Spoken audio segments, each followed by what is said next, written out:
anthems ago, and I'm looking forward to this. Yeah, seems like we should have a really good game. The sun's starting to peek out, and let's tune in to the national anthem here while we're waiting for the players to come out on the field. After the anthem, we'll get you at least the home lineup, and we'll get started. Here comes the Lancers onto the field, or both teams, rather, onto the field. The Lancers will be wearing blue, and I believe our own Cleveland SC is going to be wearing their home oranges. I don't know if anybody else has gotten a chance to see the kits, and if you guys haven't, I really urge you guys to take a look at the kits for Cleveland SC. The bottom, where it has the skyline, is just phenomenal. It looks fantastic. Yeah, there's a lot of detail that was put into it. They're very, very nice.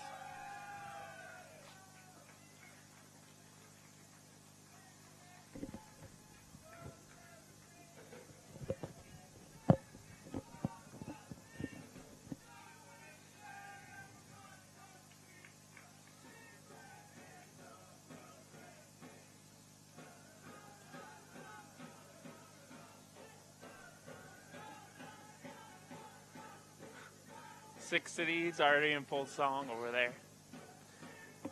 They've been anticipating this one for a while. Yeah, they're coming out, and they're not messing around, not today. They've put in a lot of work in those signs, too. They've done a good job with them. Not as much work. They look good. Players look good. Hopefully the football looks good.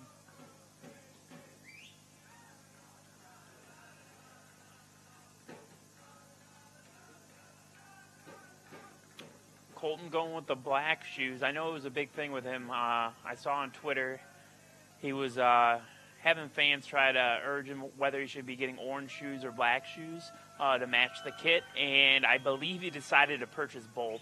He definitely purchased both. He at training, he came out with those bright orange shoes. You could see him from a mile away. But I think going with the orange kits today, he wanted to go with the black to offset a little bit so he wasn't looking like a big traffic cone. He's got it goes orange, black, orange, black. Yeah. He's rocking it well.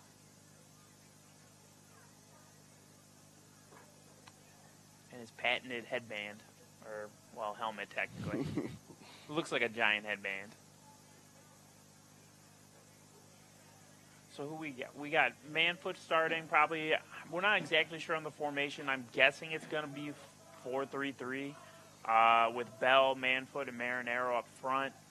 Soltrovic in the midfield along with, I'm not sure who. Probably going to be Danny Koniasic. Yeah, and then Dunn as well, I think. Mm-hmm. And then Shebeko, Long, and Banton, and McGivern in the middle. Yeah. I thought McGivern. You mean defense? Yeah. Oh, I thought you said middle. Oh, no, I said McGivern. No, I said like, yeah. No. You're good. No, on the back four, yeah. I imagine Manfoot will start off on the right-hand side. Though I know, I mean, from watching him play, they kind of deploy him on either side. They switch it up from time to time. Those training kits look nice, too.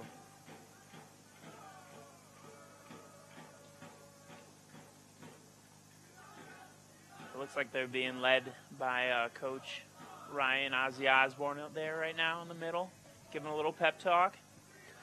So what are your impressions on Coach? Did you get a chance to talk with him? He's a super charismatic guy. Mm-hmm. I got to imagine the players are going to like playing for him. He's just kind of an easy guy to talk to, likes to have fun. I mean, still, same time, kind of will bust, get into the players a little, but overall, I think it's going to be a fun season, assuming the football's good, assuming they play well. Mm-hmm. I imagine he's going to be a fun guy to play for. Yeah. I know he's kind of more possession-oriented in terms of how he wants to play, kind of wants to play attacking, positive soccer. What are your impressions of him? Just from the little bit I got to talk to him, I mean, he's really excited. He's one of those, like you said, I mean, he likes to win. He likes to have fun, but he's one of those no-nonsense coaches that he expects the best from his players. Off the field and on the field, it's a little different. Off the field, he's a really great guy. He wants to be your friend, but when you're on the field, he expects the best out of you. And if he's not getting that, then he's going to make it known. And he's coaching over right now. He's an assistant coach over at Notre Dame, as well as obviously the head coach for your Cleveland SC. And here, we're about to kick off. Another thing to note is Manfoot did play for Rochester last season. You see him giving hugs to some of the players on the other team. He was with them last season. Here we go. Yeah, speaking of Manfoot, he's jumped back and forth. He's been around the league a lot. Some might say he might be one of the more experienced players in the NPSL, probably logging some of the most minutes. I mean, he's playing all season too, because when he's not playing outdoor, he's playing indoor semi-professionally, professionally. I know he was playing over in Syracuse for a while, and I think he was down. I mean, the guy's just pretty much playing all the time, and he does also his own training program where he's essentially a coach for hire. Long ball into the box. It looks like Vinny got a flick on, but nobody was able to get onto the end of it.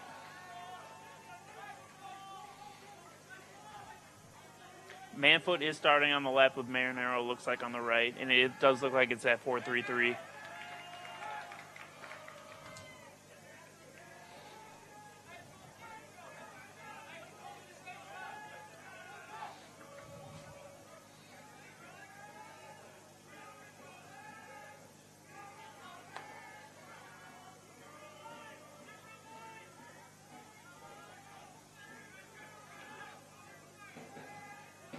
Long out to Banton. Looking at Manfoot, pulls it back to Long. And they're going to go back to the keeper. They don't look like they're rushing anything right now. Just being patient, working the ball around. Curious to see how they'll play, what style they'll play in. With Bell up front, I mean, I think it's tempting to launch him balls up top. He's very good at winning headers, flicking the ball on, especially with Manfoot out wide. They have great chemistry. Yeah, like you said that we talked about earlier, Ozzy likes to run a lot of possession balls, so I think they're going to look to try to get some balls into Vinny's feet and play those guys out wide.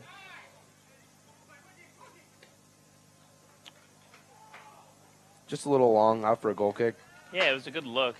They had the defense beat, but the ball was a little heavy.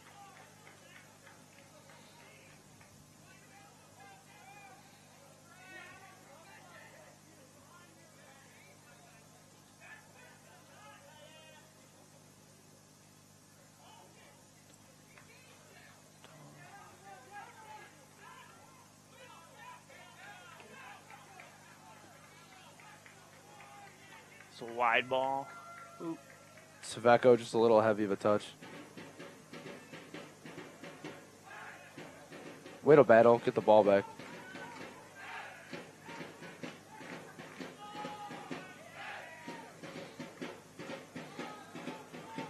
Unable to make progress up that right side, but they're keeping the ball.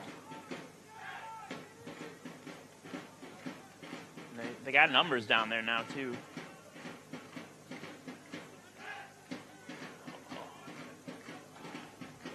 Like you see, they're not rushing anything. They're working it from side to side. Now, too. Van going to make that run. Now they got to see if Manfoot can make anything happen. Good turn. Ooh, got to be stronger there on the ball. Good win.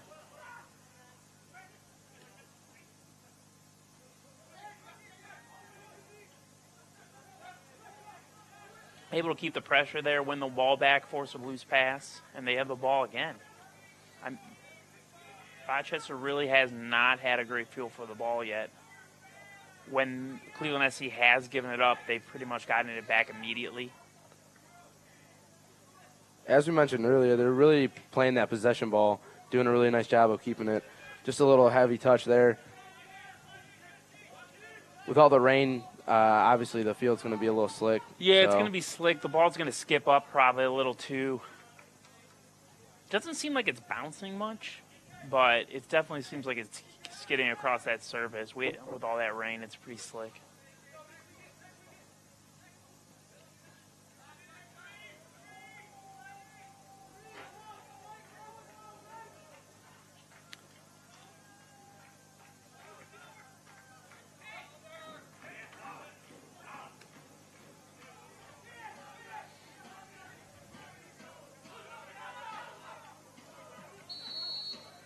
Manfoot draws the foul.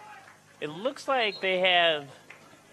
It looks like Služovic's kind of playing in the number 10 role, which is appropriate. And then you got a holding midfielder. Where? Ooh, misplaced pass down the middle. I'm not sure what he was looking at. But they're forcing him out wide. They can't really get the ball out of their own half. There's Manfoot with the win. And they'll pass it back and recycle possession.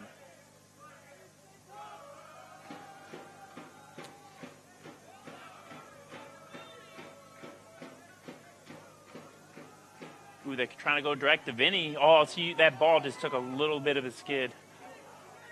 He did a nice job of keeping it back in. Vinny, there's just nobody there in the middle for him. Nobody made that run.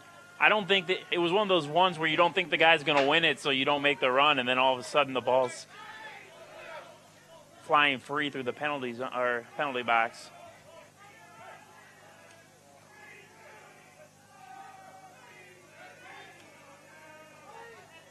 Ooh, good ball over the top, but Colton's able to get a piece of it. Good win, too. Stay strong. Good strong work there by Colton. Ooh.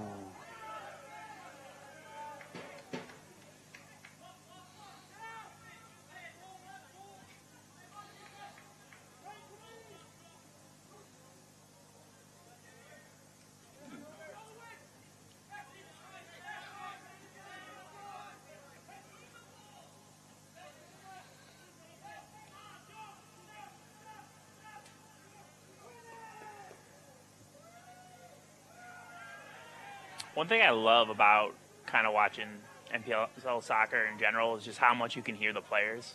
Obviously, if you're at a game, maybe an MLS game or somewhere where you're a little farther away from the field, you don't quite get that the dialogue experience. Yeah, but it's kind of fun. I mean, earlier when the ball got into Manfoot on the left side, you could just hear Vinny yelling at. I mean, they've played together a ton, but you could just hear him yelling for the ball.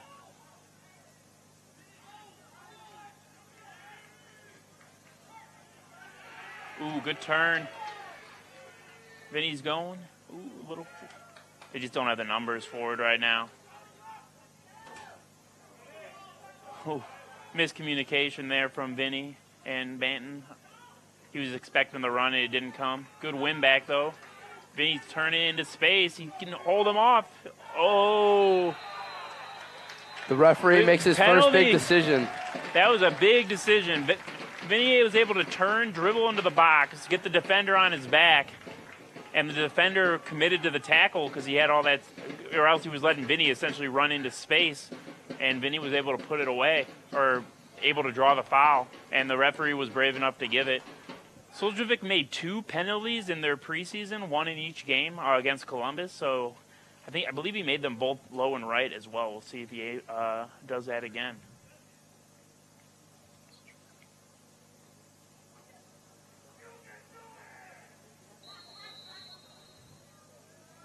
Yep, there it is, low and right, but he missed it off the cross, or the post, rather. He had the keeper going the wrong way, just a little too wide.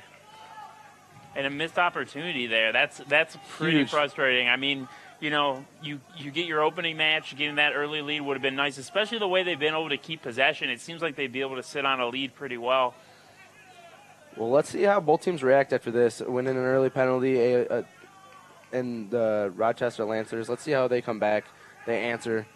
Cleveland, I mean, the way it's looking right now, Cleveland's still got to feel good. They've been able to win the ball pretty easily. They got to be more comfortable just because they've had more feel of the ball. They've been in Rochester's third much more than they've been in Rochester has been in Cleveland's third of the pitch. It seems like Rochester, when they get the ball, they're trying to move it quickly, but they're not really having any luck. Obviously, it's early. And you see on that last possession there, you see Manfoot just telling Vinny, just slow it down. You know, keep the possession. They want to work the ball. Just be patient. Declan with a really good win in the center of this field. Well, the other thing that they're able to do as they work the ball is you see they're getting so many guys around the ball that even when they do lose it, they're able to quickly win it back. That's kind of actually what happened for the penalty. And there you see the wet surface right there. DK slipping.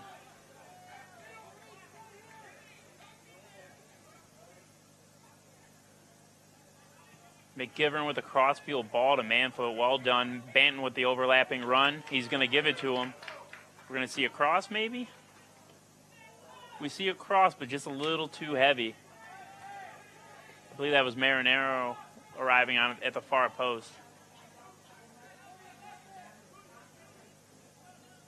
Marinero, of course, is the son of Hector Marinero, who's the head coach here at JCU and was also a notorious, or very notable rather, indoor soccer player for the Force and the Crunch.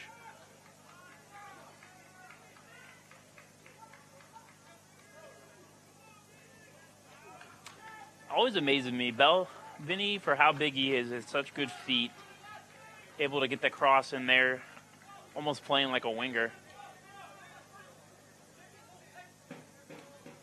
Ooh, Colton gives the ball away in a bad position, but McGivern's there to cover. Well done, well done. Ooh, and he shuffles it all the way out for a goal kick. Good defending.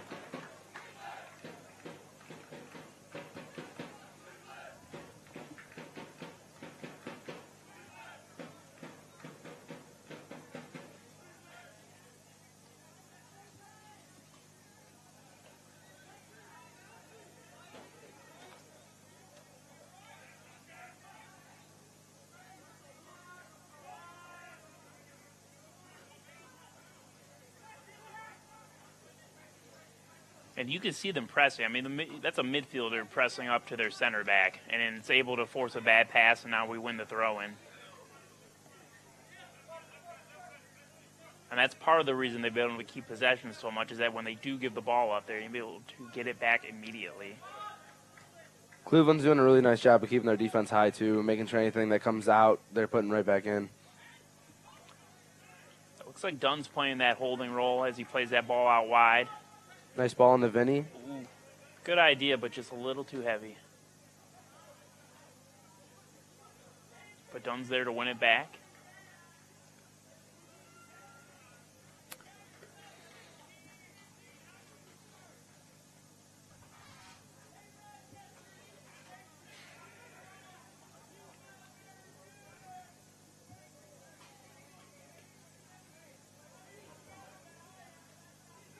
Good win in the air. Ooh. Vinny take a first-time hit. Vinny, yeah, off the half volley on the turn, takes a strike. Good accuracy, but not enough power. And it's easy enough for the keeper to save.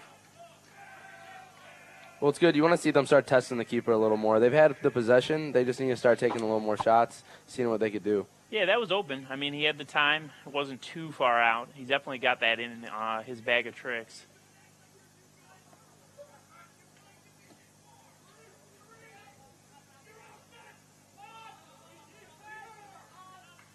Long ball from the Rochester keeper, goes right back to our keeper. And we're back in possession. I wish I had a timer here. I'm really curious. They literally almost had the ball. I don't know. If I had a guess, here's a flick on. Manfoot's going to pressure it, but just a little too heavy. That's the thing on this field, is the ball is going to run. Not only because it's turf, but then the fact that it's wet as well. It just means everything's going to be a little faster.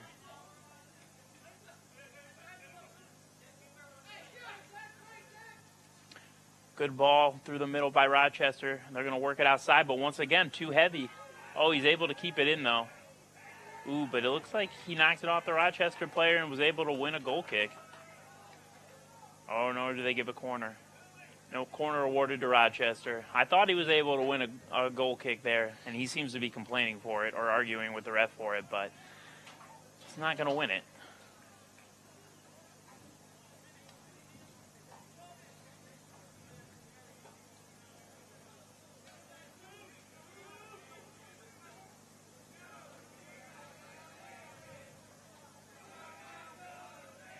We'll see our first corner of the game. Near post corner, able to deal with it. I think that was McGivern. Yeah, McGivern was able to nicely deal with the near post corner.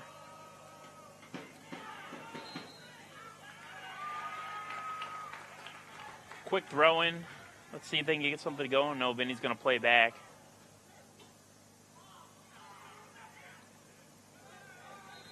Ooh, Admir called for the foul. He had his hands up a little. I don't think he pushed that hard, but the Rochester player was willing to take it.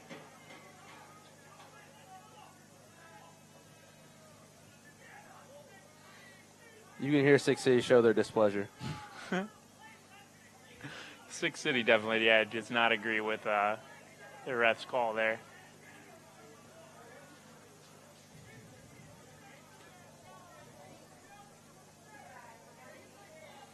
It looks like they're going to try to put this into the box.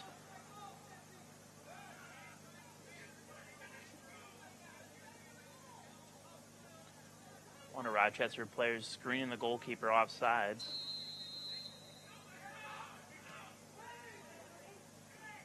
Banton deals with it at the far post. Ooh. Dunn plays it back in, though. Ooh, that was scary. Banton's there again.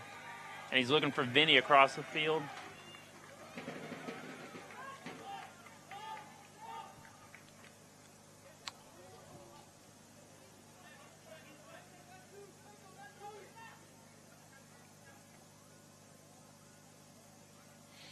Once again, you can see Cleveland SC is using their midfielders to help press the center backs, which just kind of shows the amount of pressure they're trying to put on Rochester.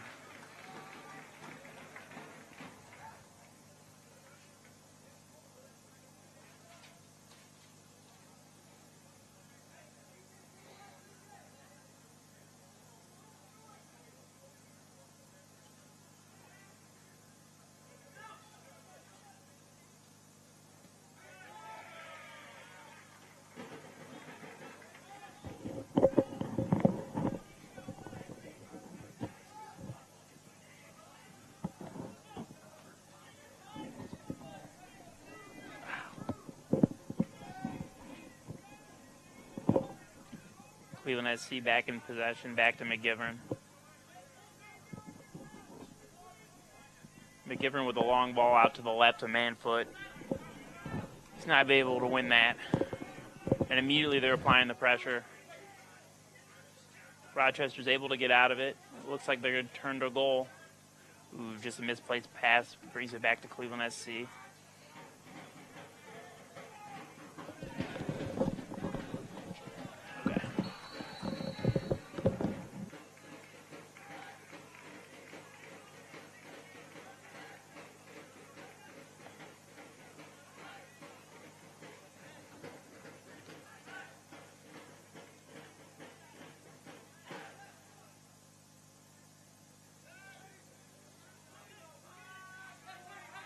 Holding out to Banton on the left.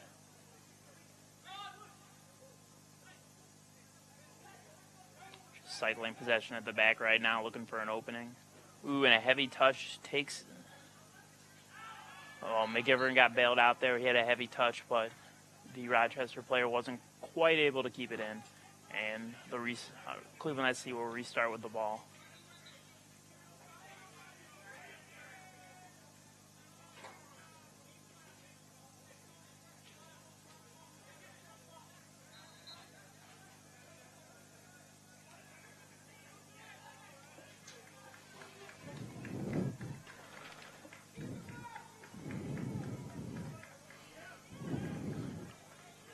Ooh, he had some space on the right, but he ended up not taking it and going back.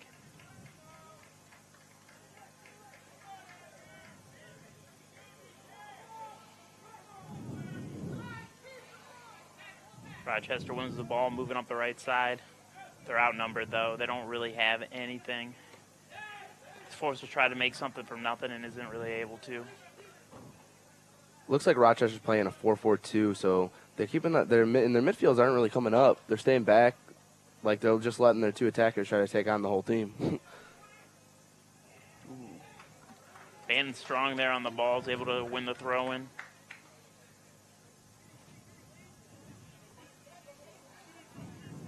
He throws it down the line. Vinny's able to flick it on, but he's not quite able to get it to Manfoot. Pressure forces Rochester to play quickly, and they aren't able to. Cleveland SC throw.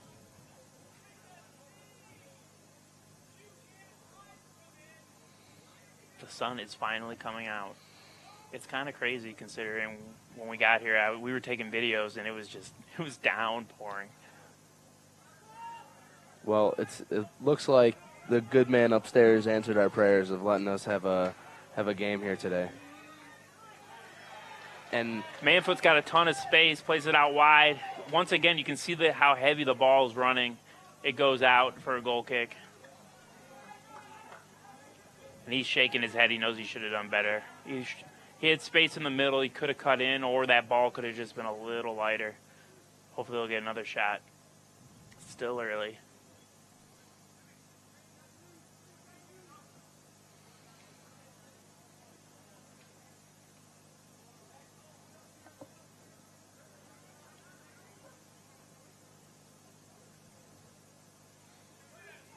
And these goal kicks, Rochester's just overloading that middle. They got 4 or 5 guys there. And you see right there, McGivern's taking on 3 guys, gets a shove in the back, and Cleveland's ball. Hey, it's amazing. Rochester literally gets the ball, immediately giving it right back.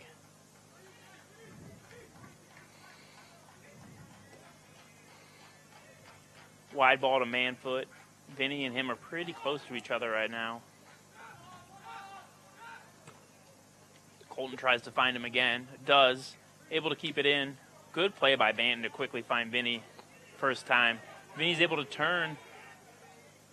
Vinny trying to find some space and just takes a little heavy touch. They still have the ball, though. Trying to get the foul there. Ref wasn't having any of it. Banton recovers, gets the win for Cleveland. Banton recovers, put on the sideline, just goes out of bounds.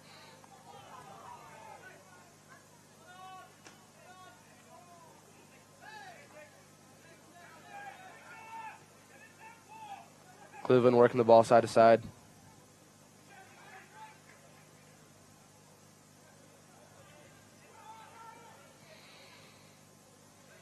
Oh, Rochester too hard. Manfoot's on it. He's going to look for that right-footed shot. Oh. Ooh, tries to hit near post. It was there if he would have maybe had it a little wider, but just a little too much right at the keeper. Still, Cleveland SC has looked way more threatening. Obviously, missed penalty aside, they've been able to at least get a few shots on target, whereas Rochester really hasn't able to. None of their attacks really have amounted to anything. I'm pretty sure they haven't even had a shot. Unfortunately, Cleveland just hasn't troubled the keeper with any of their shots so far.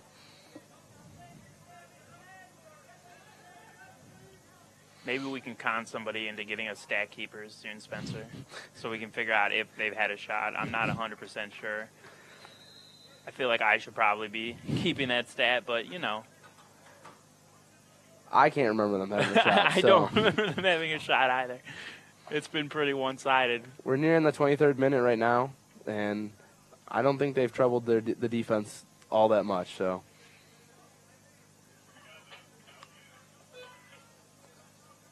it looks like we're getting our first sub of the game, 23rd minute.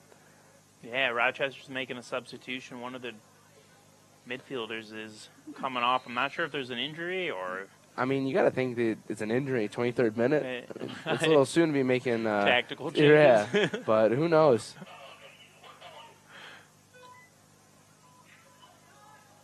Ooh, dangerous ball back to the keeper, but...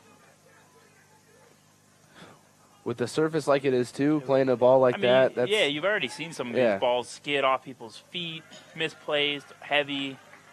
Good win by Declan there.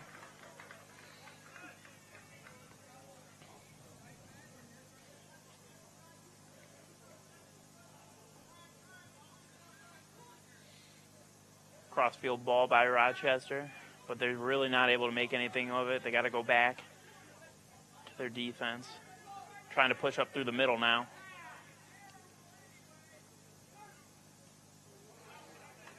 As high as Cleveland's playing, too, you love to see them all working as a team, getting back behind the ball like they are. Yeah, it's pretty much 10 men behind the ball with Vinny up top still as an outlet. When Rochester, the few times Rochester actually has had the ball. And you've even seen Vinny come back as far as half field and really make some nice defensive efforts, too.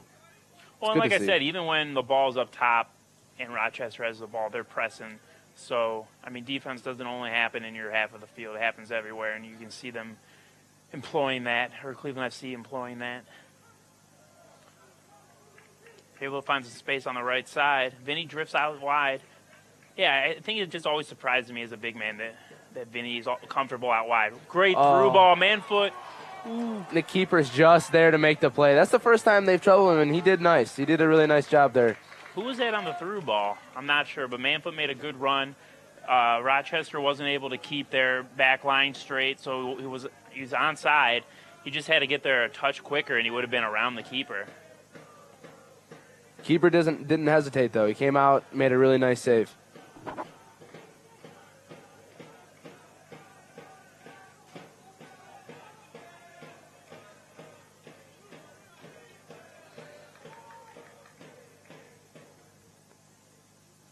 These fans will love to see Manfoot score, though. He's no stranger to putting one in the back of the net, especially back when he was on AFC, scoring the game-winning goal in the championship. I still remember it was a curler from the left side, from the left side that he's currently on. It was a great goal. Vinny's goal in that game was really good in the first half as well, to take the lead initially. Fun times, hoping we can get back there. Van with a run down the left side. You can hear Vinny yelling for the ball. He doesn't have any help right now. He's going to have to go back. Manfoot calls for the ball and gets it. They got an overload on this side if Banton goes. Little backheel flick to Banton from Manfoot. Vinny's there? Banton just a little too heavy and goes out. Seems frustrated with his delivery there as he jogs back on defense. Well, we've seen better from the CSU senior. He's done a lot better putting some balls into the box. Yeah, you got to also remember certainly these players, Bell, Admir, Antonio, have played together a lot, but a lot of new pieces as well. They've really only had 2 preseason games, about a month or so of practice, a little over that. And even the preseason games, these aren't all the players that were necessarily involved, though most of them were. So this is really their first competitive match together, yeah. And they've done very well. I mean, they could be up 2-3, nothing. That's the only thing that you could really say is that they're probably going to feel a little frustrated that they haven't scored one yet.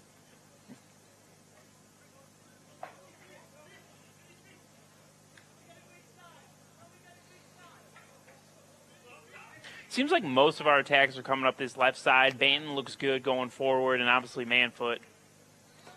They've just lacked that last critical ball. That final ball that we were talking about, you've seen a couple of them come from Manfoot, a couple from Vinny. They're just missing that last ball that they need to get in.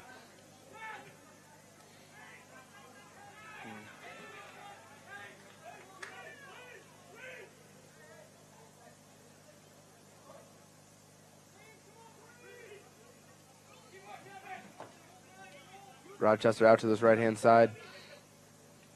And just looks like you have like 3 Cleveland players for every 1 Rochester player when they get on the ball. Yeah, you had about 5 on 3 on that side and 5 in favor of Cleveland, and they just played miscommunication, it looks like, from Rochester. Their forward expected a run down the wing. The winger held and just played the ball out into nothing.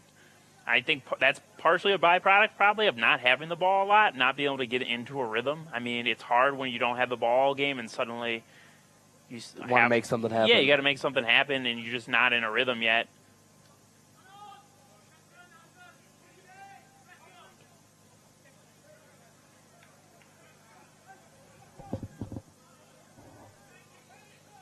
All right, down to this right side now where Cleveland SC hasn't been as often as the left. They'll move back towards the center to Dunn, to McGivern. McGivern's going to try a crossfield ball to Manfoot, but Rochester's able to get on the way, intercept, but out for a throw to Cleveland SC. McGivern seems to like playing those crossfield balls. He's had a few of them so far, out to Manfoot.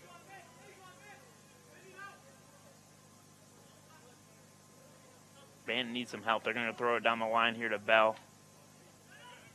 I do not envy any defender who's got to hold off Vinny all game. Nah, he's just a big physical player. I played against Vinny once in an intermediate, like a rec game. I just kind of ran into him. The guy is just solid, just a brick.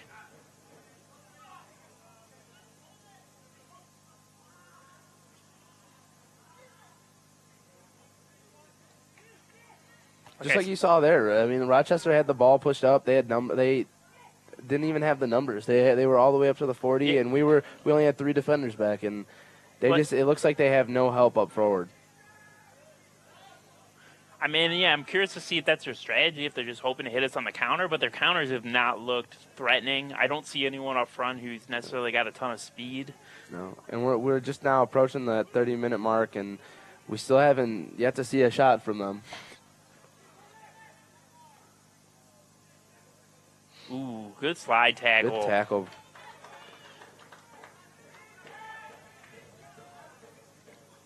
Vinny stays strong, able to just hold on to the ball that he had no business holding on to.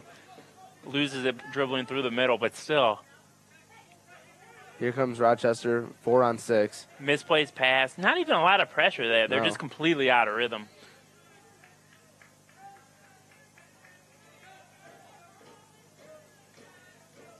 Good one-touch pass from Vinny. Just Rochester saw it coming, had it covered. Well weighted, though.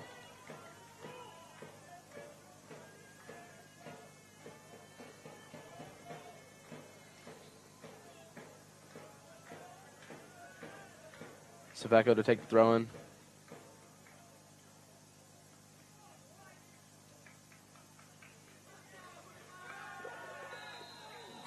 Ooh, Vinny's able to win a foul there. He's rolling around on the track. It probably banged a knee. He's down. Hopefully he's all right. Looks like he was holding his something on his upper body, his head or his shoulder. Yeah, it's hard to see on that far side of the field.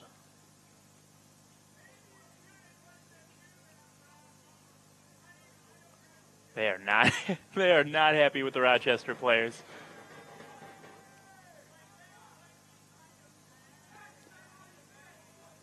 Looks like Vinny got up on his own power, so that's good.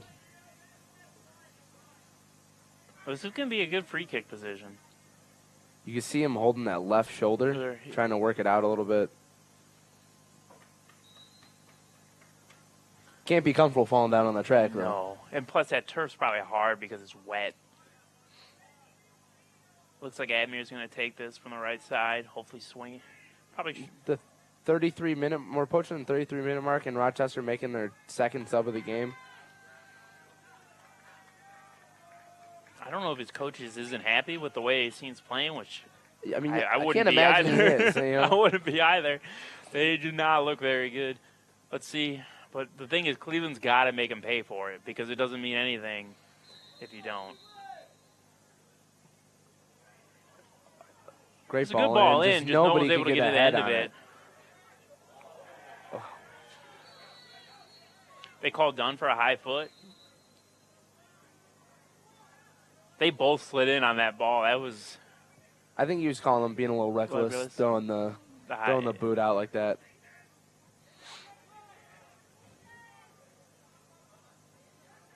Short ball. Vinny's able to win it.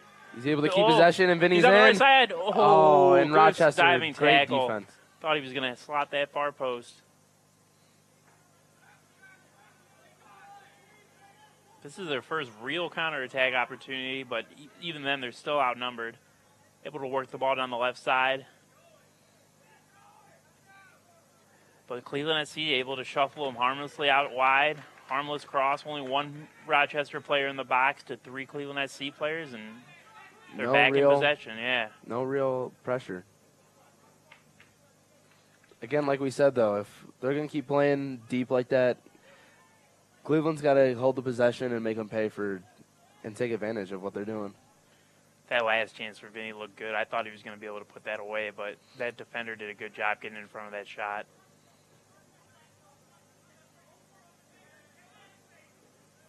Shveko making a run down the right side. Ooh. There you go, McGivern crossing it over again. Trying to find Manfoot. Vinny flicks it on to him. Manfoot looking to go one-on-one.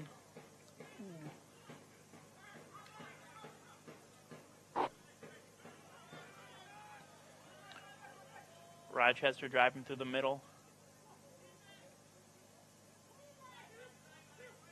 Yeah, they seem to be looking for these balls over the top. No one's making runs. They're actually looks frustrated with his teammates. for just kind of standing there looking at him. They're making very just straight runs. There's no movement, no differentiation in the runs, nothing. Well, that time it was funny because you had two, like you said, it was kind of 4-2.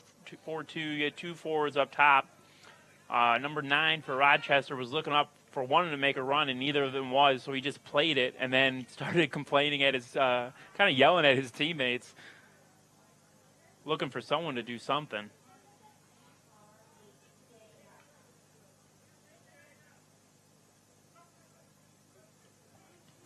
Misplaced pass. Oh, we got to move a little quicker. When they give the ball away in the middle like that, you'd like to see Cleveland SC move the ball up quickly. But who am I to speak? They've been doing pretty well so far. I don't know what I'm talking about. Manfoot's offside, yeah. Just needs to hold that a little bit.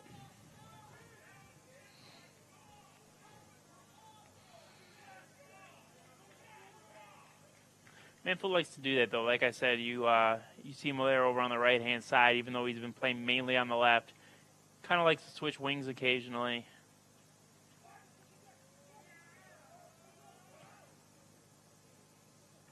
Just over Colton's head. Yeah, long ball over Colton's head. One of the first long balls they've really been able to control. Cleveland SC still has numbers back. Ooh. Oh. An out call, able to come out, grab that one, clear the danger. That one was dangerous if he didn't come for it. It was coming far post. McGivern might have been able to have it covered, but it was a good ball in. You like to see that from your keeper, though, being aggressive coming out. Yeah, I mean, that wasn't an obvious one, especially when you have your center back there. You could just leave him. He took a little contact on that jump, too, to catch it, and he was able to still come up with it clean. Sometimes these keepers come out, and it seems like they kind of rely on a defender or an offensive player kind of colliding with them and them getting the call. That one he just took clean.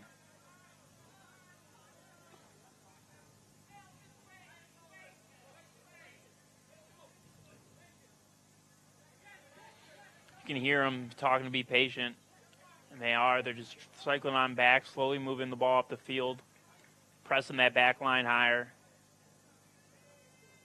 Really working the ball. There. Good touch.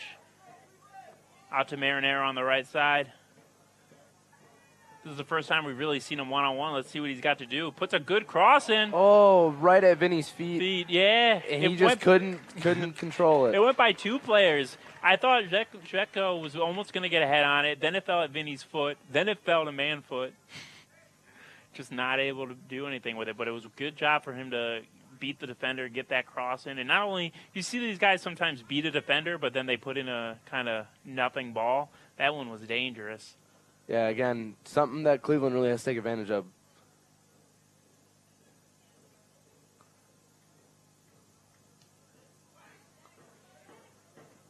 Corner's cleared for another corner, I believe.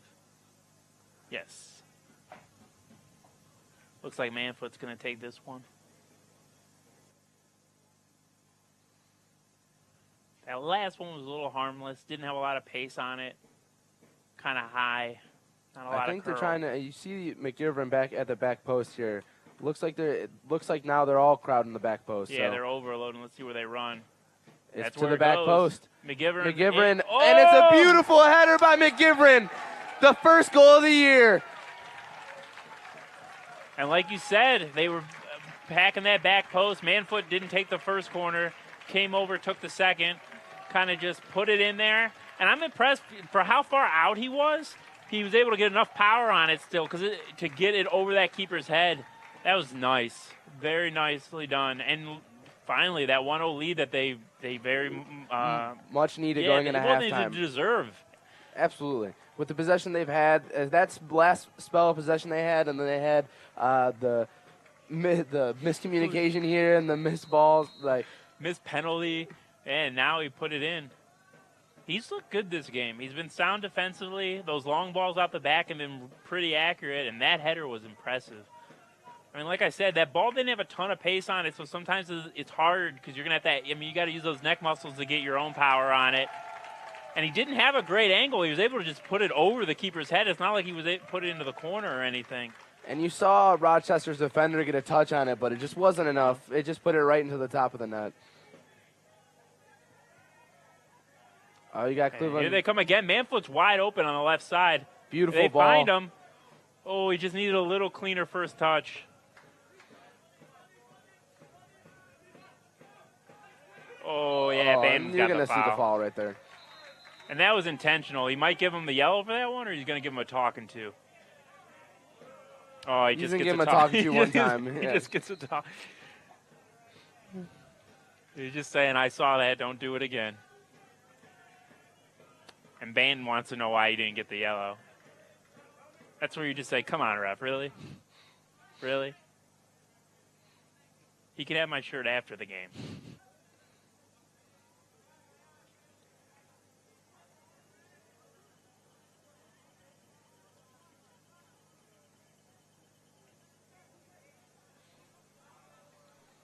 Cleveland again, just looking really confident in possession. A nice, decent ball up by McGivern. Doesn't quite find him, but they had it out, so they've moved up the field with it. They're going to win a throw.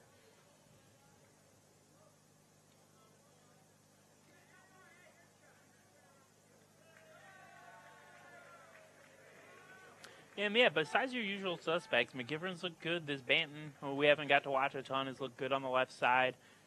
Made a lot of crucial interceptions, getting forward well, supporting Manfoot. And they're going to call a handball there on Manfoot.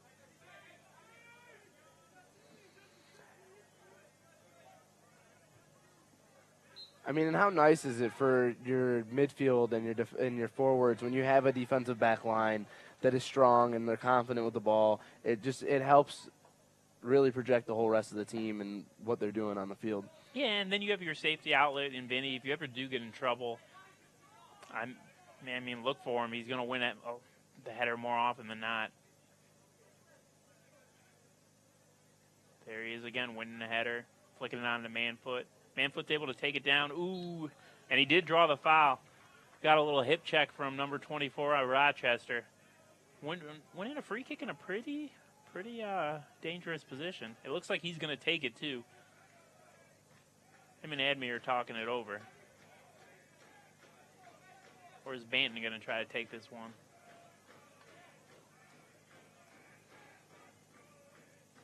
Bannon and Manfoot both setting up over top of the ball. And it looks like they're lining up far post again, this time on the right side. Now it looks like Banton's going to take the free kick. So it's try to curl it in with the left foot. It's going to be an outswinger.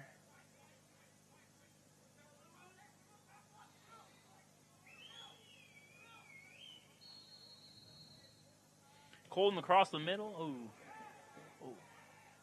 And nobody got any of it. Colton made a good run and was open, but Banton with a perfect ball right there at the top of the six. You know, those are hard for the keeper to really judge. And just kind of ran through. Nobody got on the end of it.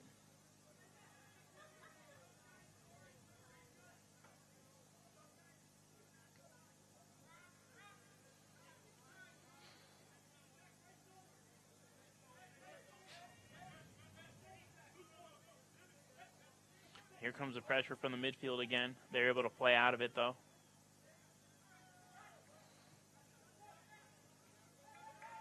Manfoot's open on that left side. They're looking to play him, and it's too heavy of a touch again. His touch is, just kind of letting him down so far, but he does already have his first assist of the season with that corner. I'm sure we'll see many more of those as the season goes on.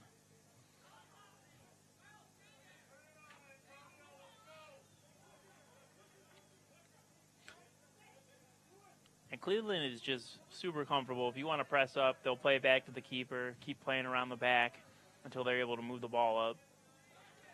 These forwards seem to get frustrated. There it goes, right back. Dunn's going to show middle. They'll play it probably back out to McGivern here. He tries that long lofted ball up the sideline. Good nice win. flick on to Vinny. That was Vinny beautiful. has a lot of time. Finds DK in the middle. Rochester's got numbers back, but that's a good overlap and run. Manfoot's going to cut inside. Manfoot with the hit, and that is a beautiful save by the keeper from Rochester. Nice out-swinging strike from Manfoot, but great save. Forces the corner. Manfoot's going to jog over and take it. That was a nice shot. Just needed a little more zip on it probably to beat the keeper there, but it was swinging out towards the side netting. And we got to give credit to the keeper. The keeper made a beautiful diving save. Yeah, it was nice. He's been busy. He's definitely been busy. Ball bounces out to Admir, who puts it back in.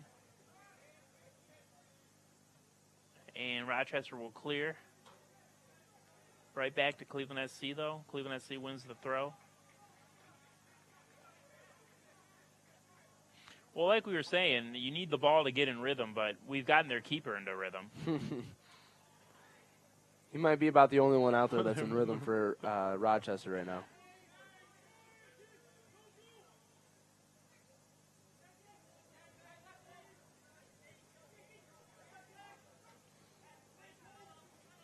Colton with a nice win in the middle.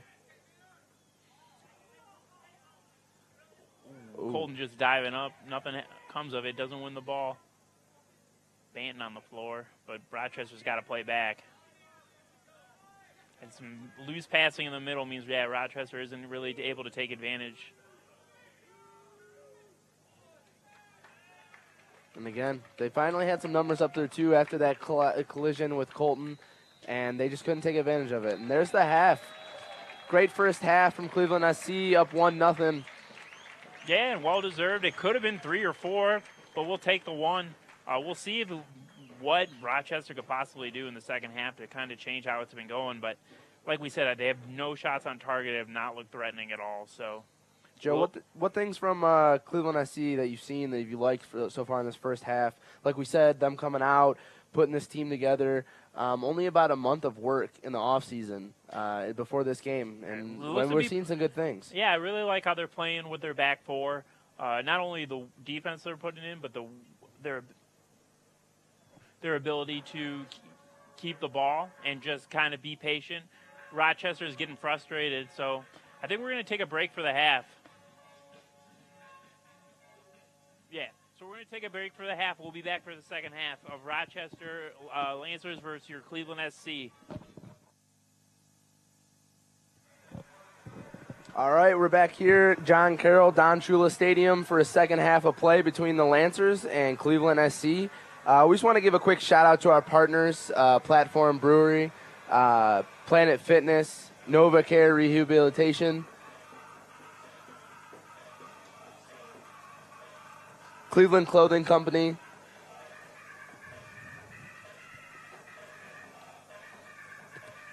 It's cool. You don't see a lot of teams in NPSL with a sleeve sponsor, so they got Platform on there. They got Planet Fitness across the chest. And, of course, all the Cleveland SC gear that is not their actual kits, which are made by Admiral. All your clothing is Cleveland Clothing Company. It all looks really good. They also did the design of the crest, which is the Cleveland Guardian, looking really good. And NovaCare's been doing NovaCare does their, they have, at NPSL matches you have to have athletic trainers on hand. NovaCare is good enough to help us out with that, so we really appreciate that. And we also want to give a quick shout out to Offset Marketing. Thanks for all the stuff that you guys do. It looks like we're about to kick off here for the second half. Cleveland SC's their meeting in the middle. Rochester's already set up, ready to play.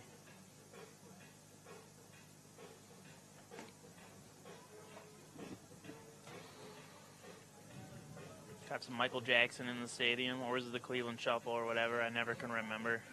Same baseline.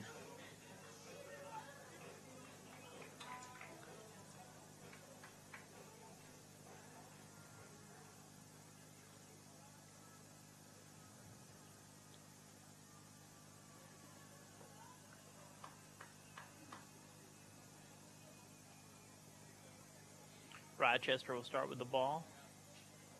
Something they haven't done very often in this game, or had very much of during this game. And we're off.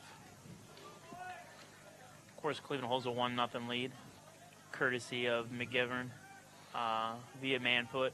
Ooh, Manfoot almost running onto that ball. Misplaced pass again from Rochester. Both teams come out as they ended the first half.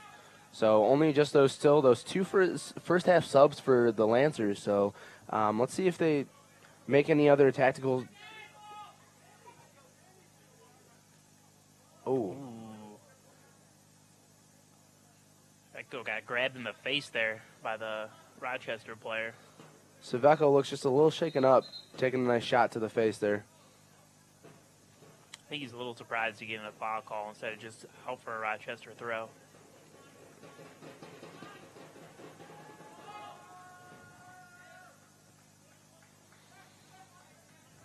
Yeah, and Admir is almost acting as another striker when they're on defense in terms of pressing and his positioning. And then once Cleveland SC has the ball, he drops back to being more of a midfielder. You've seen Admir and Danny both in the middle be really active today, both really challenging the ball, and they've really just taken it to the midfield of Rochester, not really giving them any space or any time. And yeah, Rochester's not proven themselves able to handle the pressure, pass out of it, giving up the ball repeatedly. There they go again. Vinny's off to the races. He could take this all the way. He got the left. Oh. He tries to go far post, which was open, but it was on his unfavored left foot, and he just misses wide. But once again, just misplaced pass, some pressure, and Vinny's all the way through.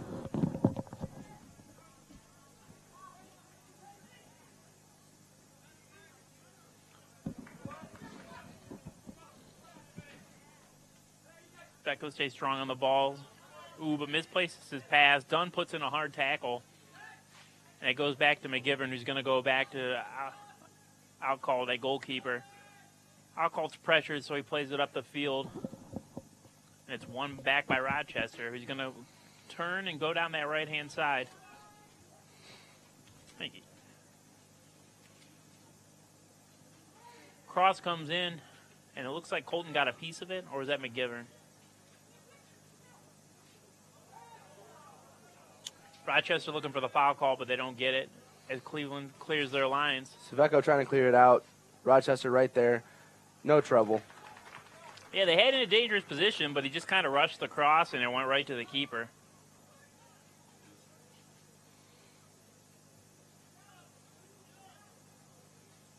We'll see if they play out from the back here, or it looks like they're packing the ball back up the field. I wouldn't be surprised if he looks for Vinny here. And yeah, he does. Marinaro's close to him. Marinaro wins it. But it goes harmlessly to the Rochester keeper, and they'll start out from the back again. Nice little chip ball into the midfield. Rochester finding some space out here on the left wing. Once again, just lazy pass and good hustle. Dunn's able to get in front of that and intercept it, but he just makes a bad pass and gives it back to Rochester. But his work in that defensive midfield has been really good. He's been getting in front of the passing lanes, or getting into passing lanes, making it hard for Rochester to play through the middle. Just kind of appearing from nowhere sometimes to win the ball. Yeah, again, that midfield, the group of midfielders that we have with Danny and Admir and Dunn, they've been playing really well. It looks like they've given a corner to Rochester. Oh, they've given a free kick to Rochester. It's essentially a corner. It's a little closer, almost on the line.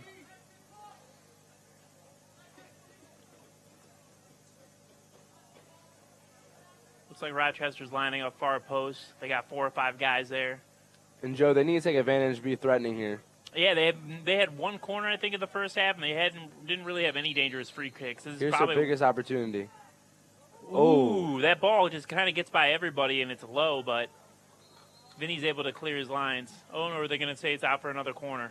Or not for another corner, but for the second corner. Yeah, it looks like it's going to be another corner here to Rochester. They play it quick short. Plays an in-swinger. Colton's able to clear out for a Rochester throw.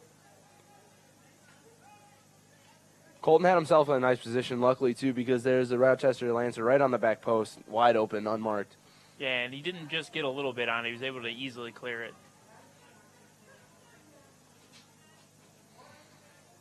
Rochester has already seen some more of the ball in this first 5 minutes, though, than they did maybe in the entire first half.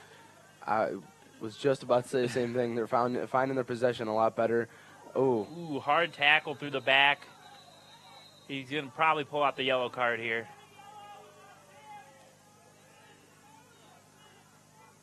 Looks like done with the yellow card. Yeah.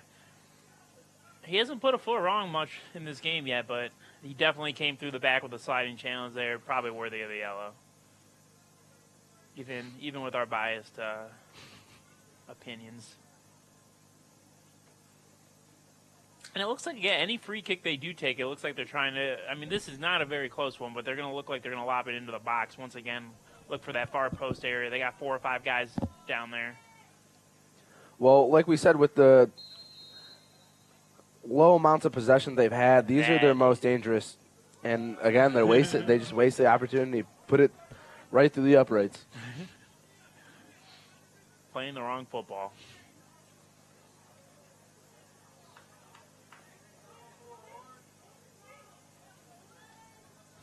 And just getting that late goal in the first half so big for Cleveland, because even when you dominate a game, like Cleveland was doing in the first half, if you don't get that goal to go along with it, the pressure starts to mount. You start pressing harder for a goal, and that's when gaps start opening in your defense. But with that 1-0 lead, it's kind of, the onus is kind of on Rochester to attack, which they're doing right now, but they don't look very threatening. Yeah, like you said, I mean, it really takes a lot of weight off their shoulders. You know, they don't feel that pressure. They need to go forward and score a goal now. Obviously, a second one would be nice, yeah, like seal it insurance. Up. But, and as you have Vinny running down here on the right-hand sideline. Ooh, takes just a little too heavy a touch, tried to turn the corner on the Rochester defender. Looks like he's going to win the corner, though.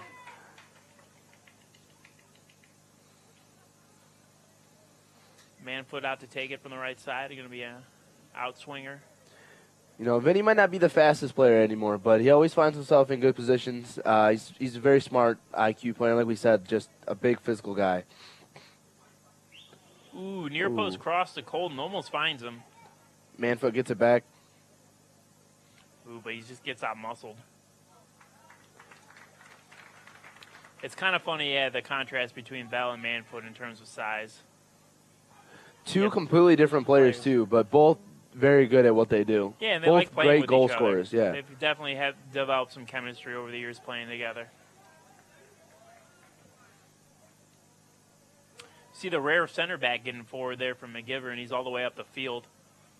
Dunn's dropping back to cover for him.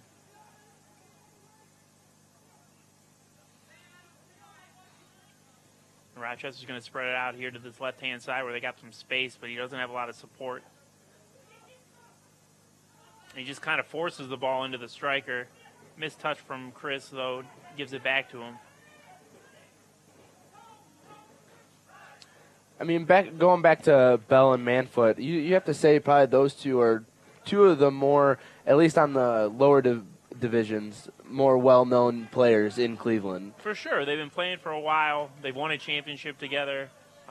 And Manfoot's not, I mean, Bell's been around a while. Manfoot's not even that old anymore. No. He started playing professionally at 18, playing indoor soccer. He's been playing, I know he played futsal for the U.S. Men's national team. I mean, the guy's just been all over. Yeah, playing in the Major League Arena Soccer League. Yeah, I think he scored 74 goals and 37 assists in 114 games. It's very impressive. I mean, and it's not surprising. He's got great feet. He's pretty quick. For his size, he's strong, and he's a good finisher. Bell tries to chip a ball up to the right side. Marinero's going to pressure. They're not in a good position. Manfoot's able to get a foot on it, but just not enough. Thought he was going to nip one there.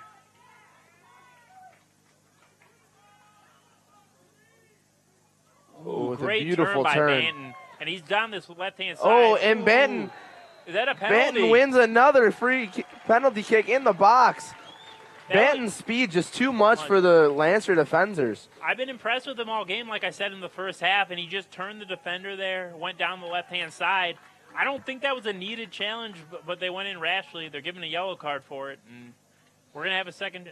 Manfoot looks like he's going to take this one, but Cleveland's going to have a second shot from the penalty spot. And like we said, that insurance goal would be really nice right about now. And like we talked about, Banton, just the senior out of Cleveland State has been phenomenal tonight, along with the entire back four. They've been really strong, coming up, having some good pressure on when we're playing on offensive side, getting up into the offensive third, and playing really well, really confident on the back line as well. Now we'll watch Manfoot take this one. It's interesting that Admir, I mean, you miss one, sometimes you'll give up the next one, but we'll see what happens. Ooh. And he puts it away. Manfoot gives Cleveland SC the 2-0 lead. Yeah, just put it in that top left. There's no getting to that one. And now, yeah, 1 goal, 1 assist for Manfoot this game. Hot start. We're really happy to have him back this year, obviously. He played in Rochester last year. I believe he moved there because his girlfriend was going to college there. Is that it? Yeah, I believe that's why he was there. But now he's back home in Cleveland, and obviously we're really happy to have him. Yeah, he's happy. He's happy too. You know, talking with him, he said that he's happy to be back. It's like he's back with his friends and his family. I mean, he's a Maple Heights native, so he was born here in Cleveland, in the Cleveland area. So I think he's happy to be back with the team, and it looks like he's already off to a hot start, being back here in his hometown. Yeah, and they really missed him last year up front at AFC with a lot of these guys. I mean, I know it's not the same franchise, but you do have a lot of the same players, so it's impossible not to talk about them as these guys have developed together. It's as much as if it's a fresh start. They've played together for a while, some of them, and it's great to have him back because he was kind of a missing piece. Fans are loving it. Fans love him. You got the flag running. That's a good flag. Is it the Guardian face? That is. Yeah, fans obviously, you know, Antonio helping them win the first championship here in Cleveland, soccer championship here in Cleveland. Well, and it's funny. You can tell how much it means to all those guys still. You look at their Twitter profiles, their Facebook profiles, those team pictures from that thing are still, you know, that's 2-3 years ago, but they're still, their avatars and stuff. It just meant a lot to them. This is why this club exists now, is that they love playing together, and they got together, and when they found out they weren't going to have a team, and they're like, we can't let this happen, and we still have soccer here in Cleveland, which is just great. And a lot of it has to do with the players just loving playing together and wanting to continue that tradition. Vinny. Great through ball to Vinny. Vinny holding possession up real nicely, taking it to the corner. He's outnumbered. He's still able to keep it. Ooh, just a little too heavy of a touch.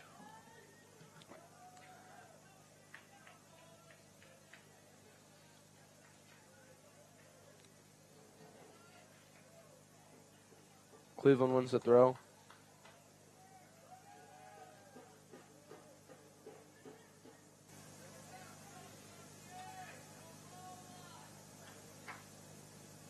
Ooh, Van does well to get out of trouble there. Thought he was almost going to put himself into trouble, but they're going to reset, going back to the keeper now. And Rochester just keeps pressing up top with 2 players, and it's not enough. Manfoot with a beautiful run. Ooh, just a little too soft on that long ball. Manfoot was open in space, and the flag was not up. Admir interception through the middle, misplaced pass. He's able to. Ooh, he finds Marinero, who holds on to it. Rochester's got to be careful there. Going from the back of Marinero again as he's in the box. Yeah, they've been giving the ball up loosely at the back through the middle with just misplaced passes. And they're kind of lucky to only be down 2-0, to be honest. And here we go. We're approaching the 60th minute, and Rochester now has their 3rd sub of the match. That will be their last. Cleveland SC still got 3 fresh legs to come into this game.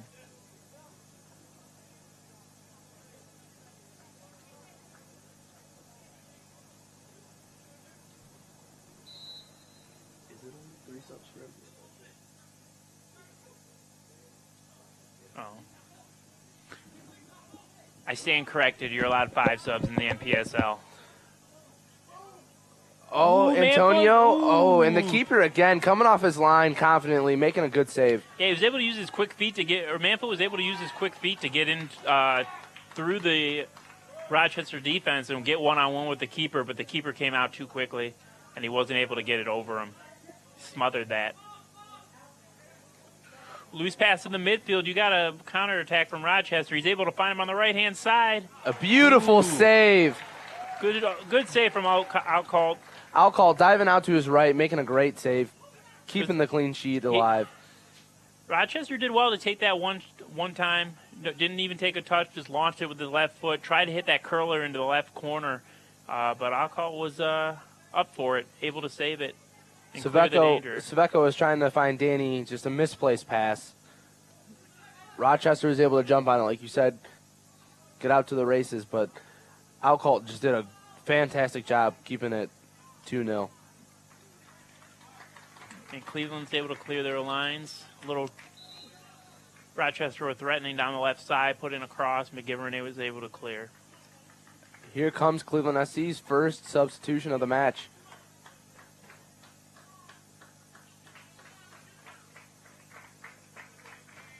Looks like it's going to be Marinaro coming off.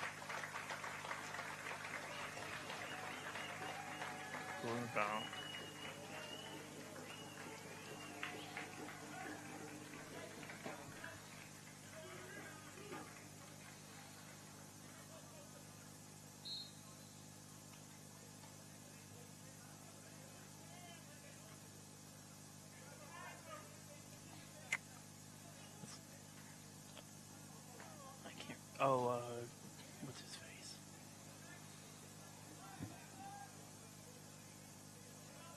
Rochester threatening down the right side. Put in a cross, but Colton's there first.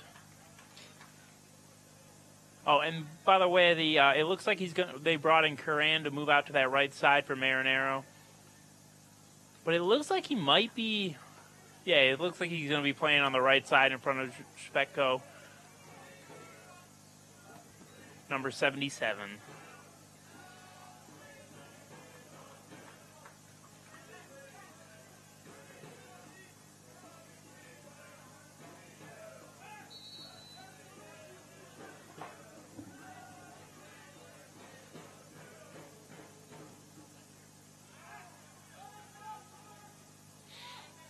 Ball goes unclaimed. Cran with his first touch of the game. Just goes out for a Cleveland SC. Yeah, and you can see those fresh legs. He's applying pressure out there. Forces the bad touch from the Rochester player.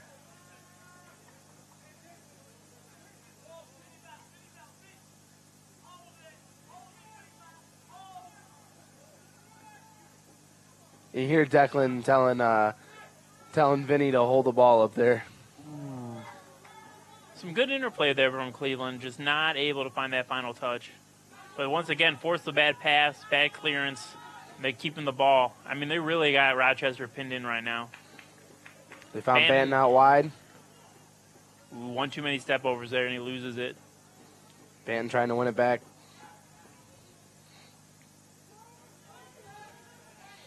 But even then, I mean, they lose the ball with the defender up the field, and Cleveland still got more guys back. Banton finds a good pass to Manfoot. Manfoot. He's going to look for the shot. A hit. Oh, just high. He's trying that cross body shot, try to find that top left corner, but just, a little too high, like you said.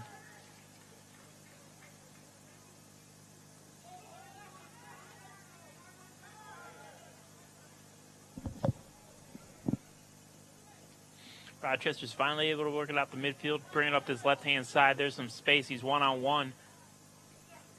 Now the help comes over, and now it's two.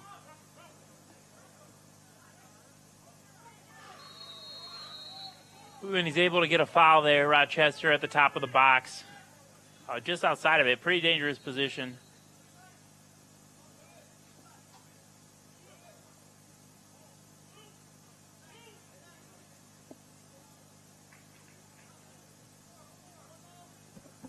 Looks like number 11 is going to take it, right footer. We're going to have an in-swinger. Cleveland SC making their second substitution of the match. It's like Dunn's off. Coming off, and you hear the crowd giving him an ovation. He did a wonderful job today. It's probably smart to take him off. He's been putting in tackles. He does have that yellow card. You don't want him to get that red card. He's also been running like crazy out there, so he could definitely use the breather. Get some fresh legs there in the middle.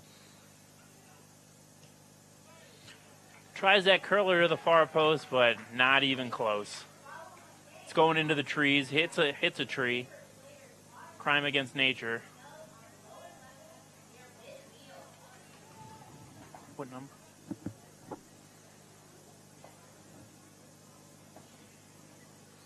Rain.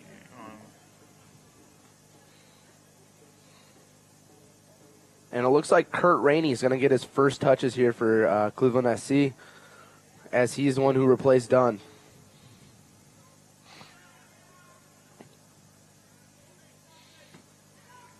We'll see where he plays. He actually looks like he's playing a little farther forward. And they drop Danny back in front of the defense, it looks like. Looks like Danny kind of took over for Dunn. Dunn, yeah. And they move Rainey up into Danny's position, playing a little more forward. Looks like Band might receive a yellow card here for a late slide tackle. Or is he just going to get the talking to? Lets him slide with that. He lets him slide with that slide, to be perfectly frank. I'm a little surprised. It seems like he's been carding for those slide tackles in the second half here. But Van hasn't really put a foot wrong this afternoon, so I guess I could see why they would give him, the ref would give him the leeway.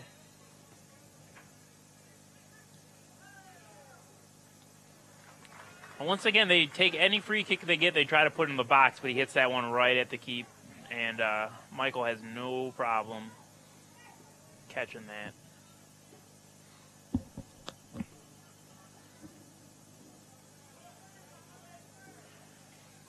Vinny's able to win yet another header, but he just hasn't quite been able to find those runners off on the wings with him for those little flick-ons. He's so good at them, though. And you'll see that the wingers get close to him anytime that the keeper has the ball and he looking to play it long. They're hoping to just Vinny to flick one through past the defense and one of these wingers to run onto it into space. Yeah, I'm excited to see what Kurt brings to the team, too. Rainey plays for BW, Baldwin Wallace. He's here. He's also from Cleveland. He's a Menor kid. He had 6 assists for the Yellow Jackets this year, so he brings in a really good IQ to the game and can really help find Vinny and Manfoot in those positions. Vinny tries to cross to the far post, but just a little heavy, and Rainey's not able to get to it. We'll go out to for a Rochester goal kick.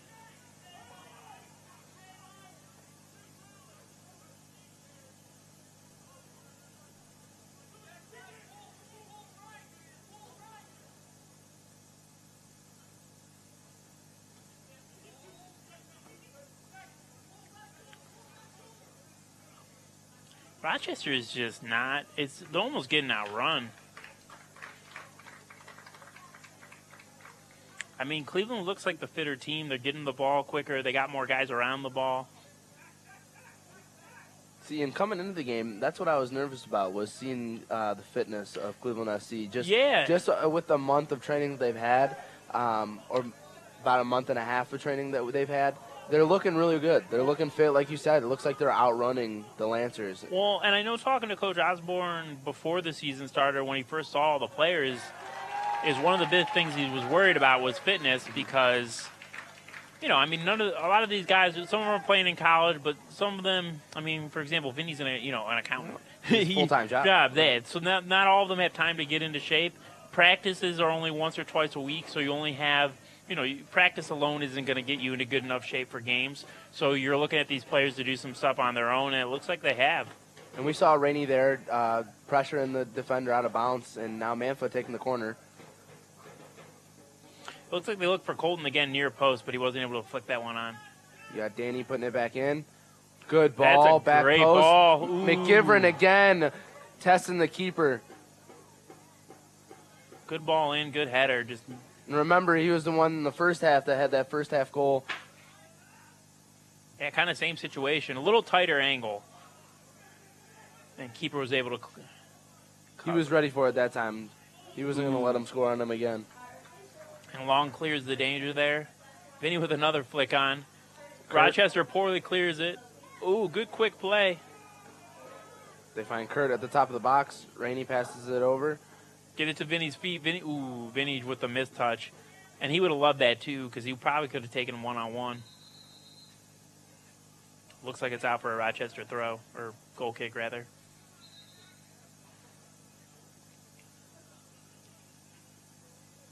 Cleveland SC looking to make their third substitution. Approaching the 71st minute. Looks like they're going to be taking that Vinny Bell out. Probably.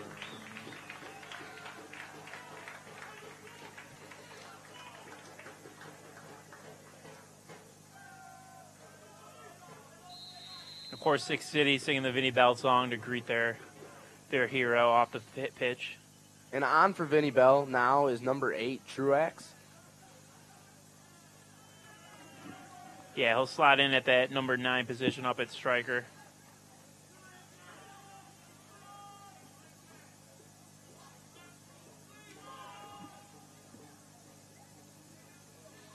Got about 20 minutes left in the match. We're at the 71st minute.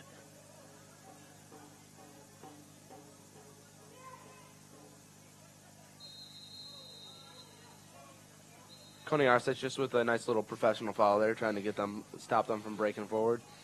Yeah, at this point, you just want to kind of break up play. I mean, you don't have a lot of players on the pitch with yellows. They took off Dunn, who did have a yellow, so they can they can kind of take some of these tactical fouls, slow down Rochester. They got the 2-0 lead. Got 20 minutes to see this win home.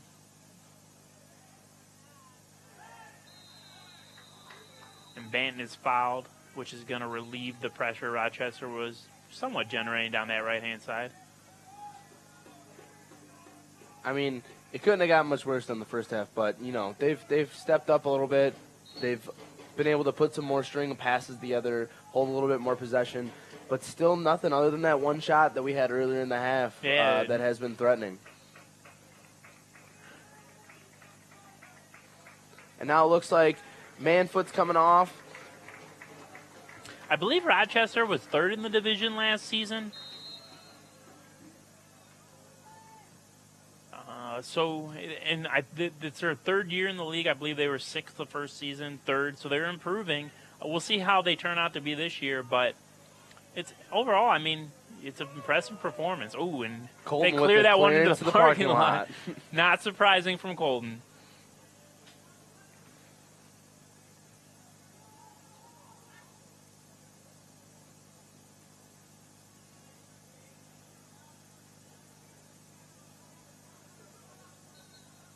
Hopefully no windshields were harmed in that clearance.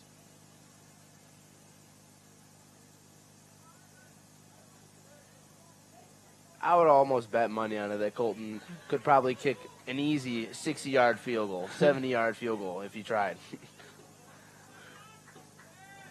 There's a halftime show idea. Beautiful ball back post. Ooh. On the stretch. That would have been, if just to put that back in the box would have been amazing for Curran. I like that he's wearing 77. I'm going to have to ask him why he's doing that. It's obviously there was a lot of numbers below that not taken. It's a clear choice to wear 77.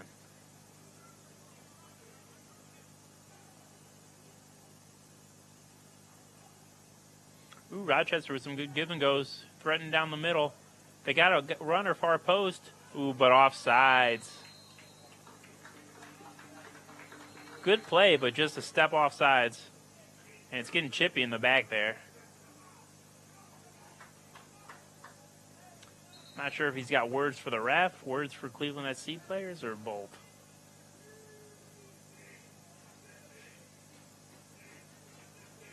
Well, Rochester nearing the 75th minute, now making another substitution.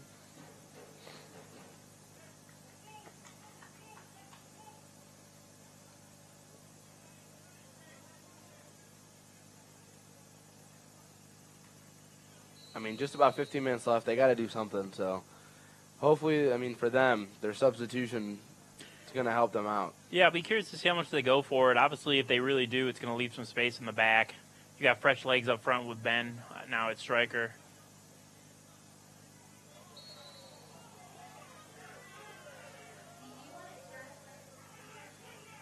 And you can see Cleveland, too, just content to kind of just break up play. okay to foul. They know they have this one as long as they don't commit any big errors, don't let any breaks. In the 3 substitutions that Coach Osborne has made, too, it looks like he's going for another one. You got a nice offensive midfielder in Rainey. You're replacing Vinny, taking him out. Yeah, I mean, I think the chances are going to come, like I said, because Rochester has to score, so they're going to have to push up. There's going to be space at the back. You get some fresh legs up front, get Vinny off. Hopefully Ben can exploit that space that's going to be left by these center backs for Rochester moving up the field. And you can already see that Rochester pushing up the field a little more, only leaving 3 back. Before, we were seeing 5, 6, 7 guys back on defense for them.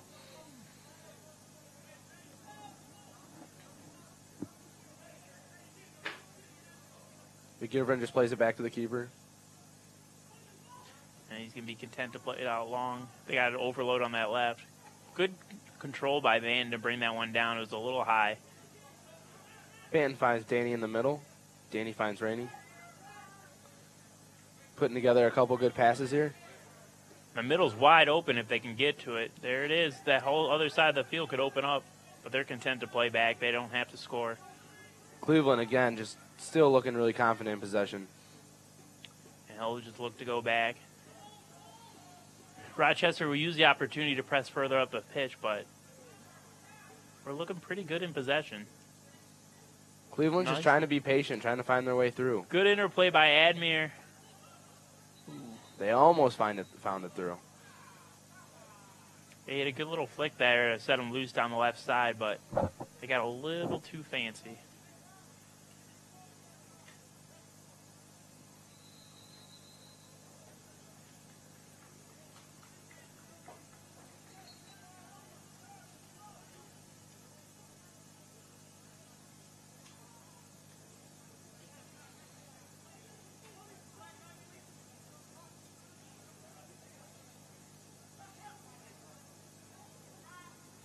And as you see, I mean, we got all 11 guys pretty much behind the ball, ready to defend, ready to see this lead home.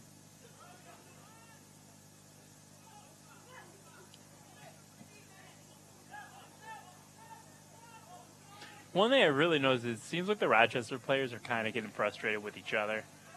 You can just hear it in their talking on the field, their body language. And you can see just the misplaced passes. Just for a team, that could be frustrating, and not being able to find that final ball through.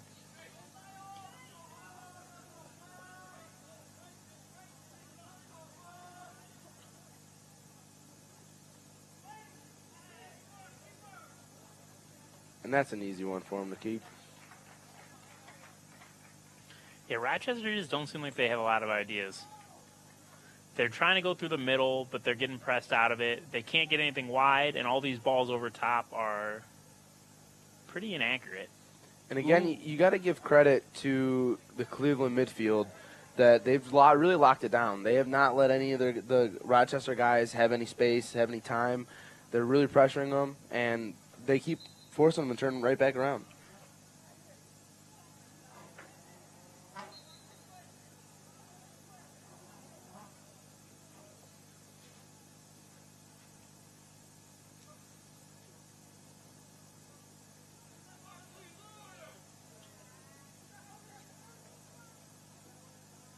Rainey with the heavy pressure, forcing them to go all the way back to the keeper. Yeah, even still in the 80th minute, they're pressing up. They got the lead. They don't. But still, I mean, the way they're playing, you would think they were the ones down, Cleveland.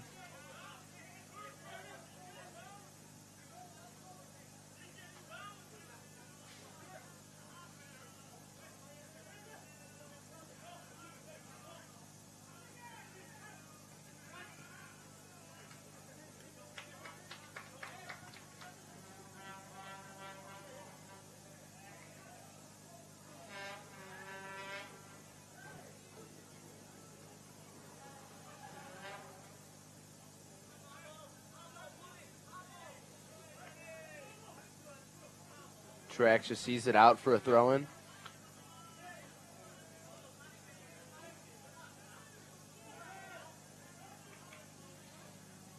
Saveco coming up to take the throw. And you can see, too, when Cleveland's got the ball, they're slowing the pace down, walking up to take the throw. milking the clock a little.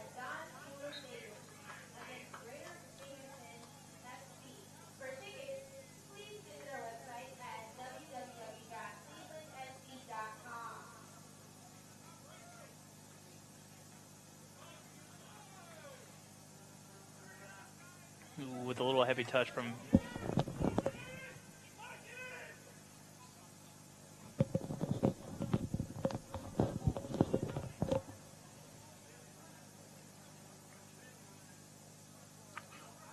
oh, good job. Good work from Ben to keep that in.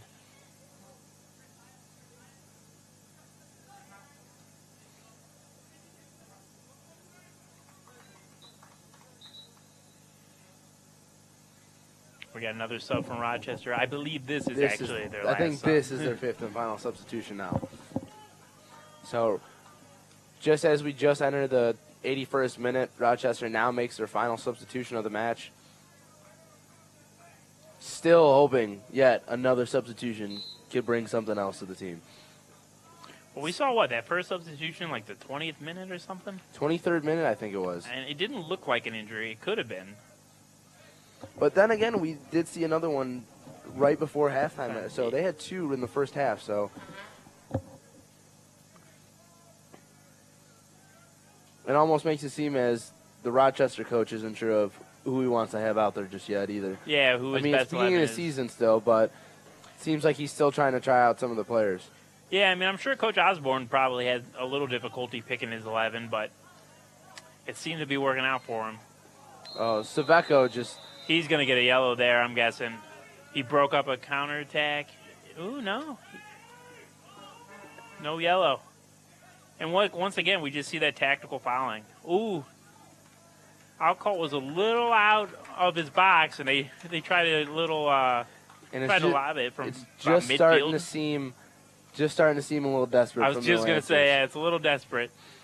I mean, it was maybe there, but it was going to take some Carly Lloyd-esque technique to hit that one in.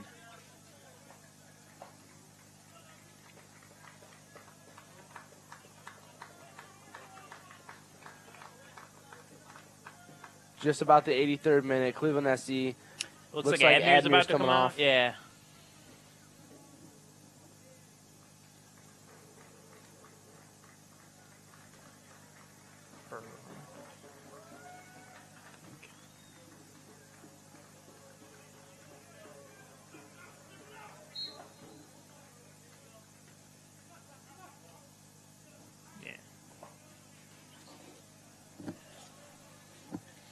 And it looks like they replaced Admir with Parente.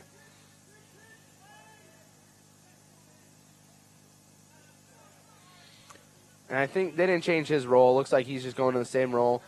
Yeah, playing behind the striker in kind of the number 10 role. Oh. Attacking midfielder. And he takes a nice rocket right off the chest from the keeper. That heck Welcome of to a the game. substitution, yeah.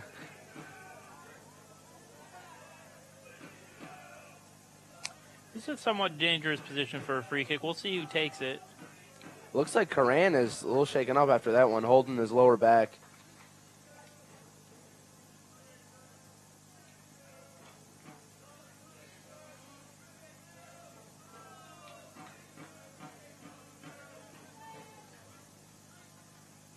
You got DK standing over this one. Maybe looking to swing this one in with his right foot. Oh, place it low. Yeah, just a little too low. Or maybe more than just a little.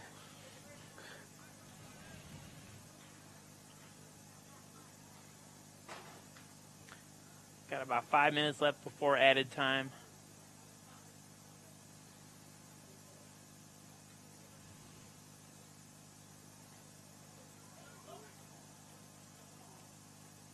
Ben seems pretty content to just take it over that corner, kill some clock.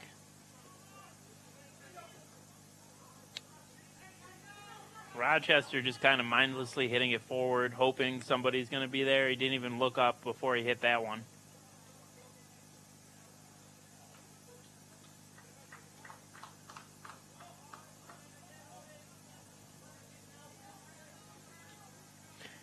And I got to say, I mean, I feel like Cleveland's exceeded my expectations for this one. I was a little nervous. You got the late start. You got obviously brand new team, new organization, new coaches, new players, rain delays. Which have never been in Cleveland's favor. No. we know. We have a recent history with rain delays, of course. Saveco plays it into the middle. Ben's there. He's able to turn, but just not quick enough. Defender did a good job staying tight to him and not giving him any space to shoot. But Ben's won a corner.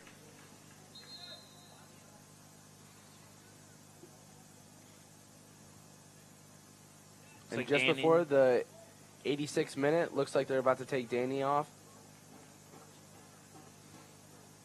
Again, that midfield, I can't stress how such a good game that they had. You know, Danny played an excellent game.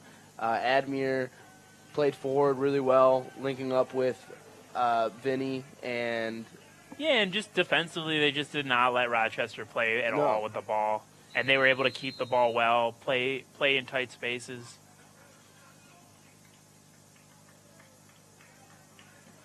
Rochester clears it for another corner.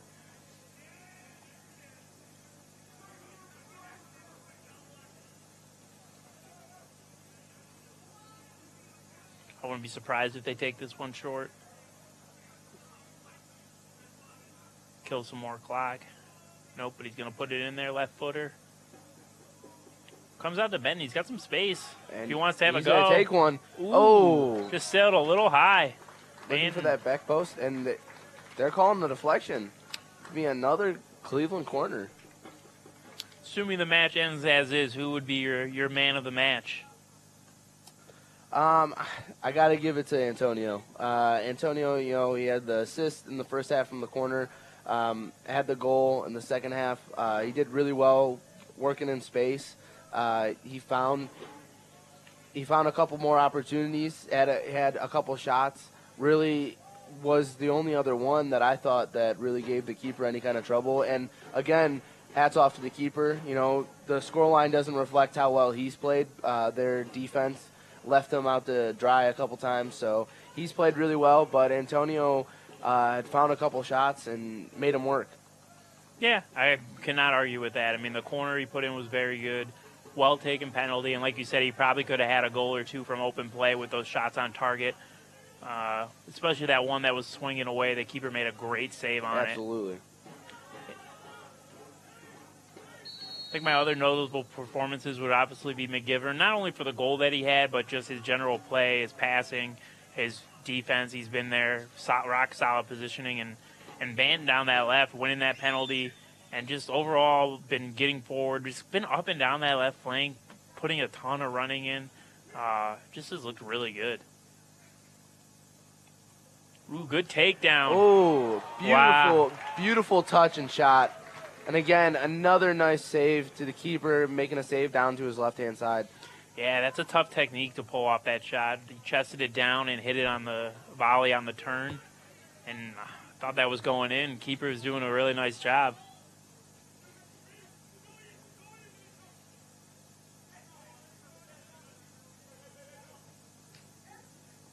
Good win in the midfield.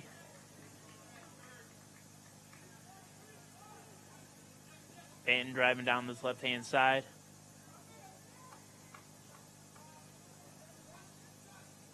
Ooh. It looked like a two-footed tackle, but the ref just let it go on. And then he calls a foul on Cleveland SC. Sixth City's not happy, and I don't think the Cleveland SC bench is either.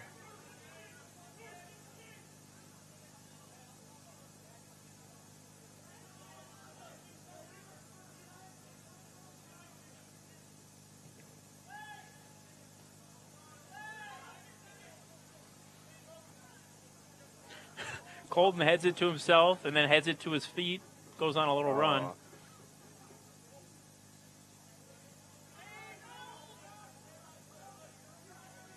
And they're still pressuring him.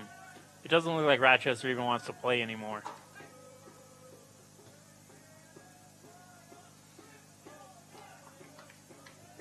And the no-quit mentality, you know, that's a product of Coach Osborne. You know, like we said, you know, he runs the guys in practice hard, and he expects nothing but the best out of them. Did we get a signal for added time? I don't believe we did. But we are into extra time now, or added time. I can't imagine that we have too much. No. There wasn't many stoppages here. Rochester's hoping it's over. They're ready to get on their bus and go back home. Hey, and for Cleveland and the fans, I mean, they're hoping it's over too. 2-0 victory in the first win. For sure. This is a great first match. We saw a lot of good things from the team, and a lot of things that going forward that they can build on. And coach has to be happy. Yeah, and you're getting. I mean, one thing in the NPSL with all the travel and everything, these weekend games tend to be harder even away because the other team is traveling all their best players, where some of these weekday games they might not be.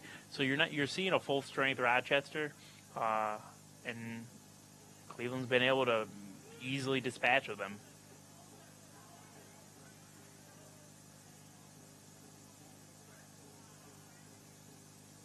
Banton loses it, but wins it right back. Wins it right back. And he's going to be happy to dribble it into the corner and see this one out.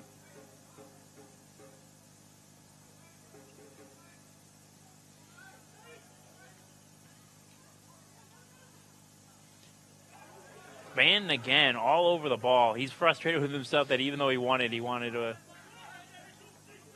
gain control of it. Rochester trying for that final attack and just too much. Again, it goes out for a goal kick. And you got to think maybe after this goal kick, this might have to be we could be seeing a final whistle sometime soon.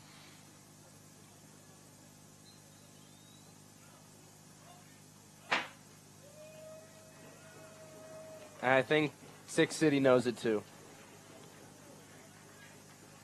And there it is. Full time. Cleveland SC 2. Rochester Lancers 0. It's a great way to start a franchise off. This is a perfect win. We saw, like we said, we saw a lot of great things. We saw that possession football that coach talked about wanting to play. We saw it in action. Sometimes coaches just say that they want to play attacking football, and then when it gets onto the field, you don't actually see it. But we saw it in action there. They pressed well. They seemed like they had more energy. And you saw that, you saw what Antonio also means being back in the city playing for a Cleveland soccer team again. Yeah, and like we said, I mean, we saw a lot of good things, a lot of things that they could build on. And going forward, I think this is something that the fans can be excited about, a 2-0 victory to start the season off against a Rochester Lancers team who has been relatively good in the last couple of years. Yeah, they've been improving. Like I said, they finished third last season, so I mean, we'll see how Cleveland SC looks in their second match out, but everyone's got to be thrilled with how this turned out. It's a night that started off a little tenuous. You had the rain delay and everything, and it ends perfectly. We got some blue sky in front of us. We got a 2-0 victory. I couldn't be happier. Well, I know for me and Joe, we thank you guys for hanging with us and watching the game. We're excited for the season to come. Next time, you'll catch us again here next week. Cleveland SC has a game against Greater Binghamton FC right here at Don Shula Stadium at John Carroll University, 3:30 p.m., May 26th. All right, thanks, guys. You take it easy.